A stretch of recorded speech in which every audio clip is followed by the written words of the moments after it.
Hi, ನಾನು ಮಾತಾಡ್ತಾ ಇರೋದು ಇವತ್ತು ವೇಟ್ ಲಾಸ್ ಟಿಪ್ಸ್. ನಿಮ್ಗೂ ಇದು ತುಂಬ ಹೆಲ್ಪ್ ಆಗುತ್ತೆ. ನೀವೇನಾದ್ರು ವೇಟ್ ಲಾಸ್ ಜರ್ನಿಯಲ್ಲಿ ಇತ್ತು ಅಂತ ಅಂದರೆ, ವೇಟ್ ಲಾಸ್ ಮಾಡಬೇಕಾದ್ರೆ ಮೈಂಡ್ಫುಲ್ ಈಟಿಂಗ್ ತುಂಬಾ ಇಂಪಾರ್ಟೆಂಟ್ ಆಗುತ್ತೆ. ಬರೀ ವೇಟ್ ಲಾಸ್ ಮಾಡೋದಲ್ಲ ನಿಮ್ಮದು ಗೋಲ್ ಇರಬೇಕಾಗಿರೋದು, ಅದ್ರ ಜೊತೆಗೆ ನಿಮಗೆ ಮೈಂಡ್ಫುಲ್ ಈಟಿಂಗ್ ಇರಬೇಕು. ಅಂದರೆ ನಾವು ಏನು ತಿಂತಾ ಇದ್ದೀವಿ ಅದು ಫುಲ್ ಸ್ಯಾಟಿಸ್ಫೈಡ್ ಆಗಬೇಕು. ತುಂಬ ಜನನ ನಾನು ನೋಡಿದ್ದೀನಿ ಈ 14 ಇಯರ್ಸಲ್ಲಿ. ಮೇನ್ ಆಗಿ ವೇಟ್ ಲಾಸ್ ಮಾಡಬೇಕು ಅಂತ ತುಂಬ ಫಾರ್ ಎಕ್ಸಾಂಪಲ್ಲು ಬೂದ್ಗುಂಬಳಕಾಯಿ ಜ್ಯೂಸ್ ಕುಡಿಯೋದು, ಅಥವಾ ಪಾಲಕ್ ಜ್ಯೂಸ್ ಕುಡಿಯೋದು, ಅಥವಾ ಕ್ಯಾರೆಟ್ ಜ್ಯೂಸ್ ಕುಡಿಯೋದು, ಈ ಥರದ್ದೆಲ್ಲ ಮಾಡ್ತಾ ಇರ್ತಾರೆ. ಜಸ್ಟ್ ಥಿಂಕ್ ಮಾಡಿ ಇದನ್ನೆಲ್ಲ ಎಷ್ಟು ದಿನ ಮಾಡ್ಬೋದು ಅಂತ.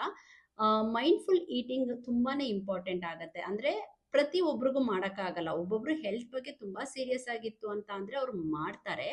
ಆದರೆ ಎಲ್ಲರಿಗೂ ಅದನ್ನು ಮಾಡೋಕ್ಕಾಗಲ್ಲ. ಅದು ಮಾಡಿದ್ರೂ ಅವ್ರು ಸ್ವಲ್ಪ ದಿನ ಮಾಡ್ತಾರೆ, ಆಮೇಲೆ ಬಿಟ್ಬಿಡ್ತಾರೆ. ಅದನ್ನು ಕಂಟಿನ್ಯೂಸ್ ಆಗಿ ರೆಸ್ಟ್ ಆಫ್ ದ ಲೈಫ್ ಅವ್ರನ್ನ ಮಾಡೋದಕ್ಕೆ ಆಗೋದಿಲ್ಲ.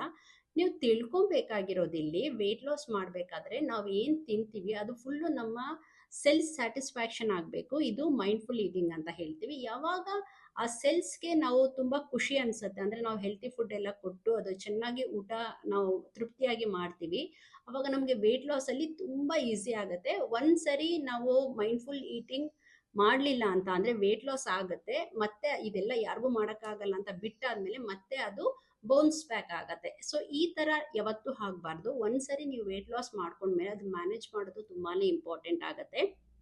ಇದನ್ನು ತಿಳ್ಕೊಂಡು ಕರೆಕ್ಟಾಗಿ ಮೈಂಡ್ಫುಲ್ ಈಟಿಂಗ್ ಮಾಡಿಕೊಂಡು ನೀವು ವೇಟ್ ಲಾಸ್ ಮಾಡಿ.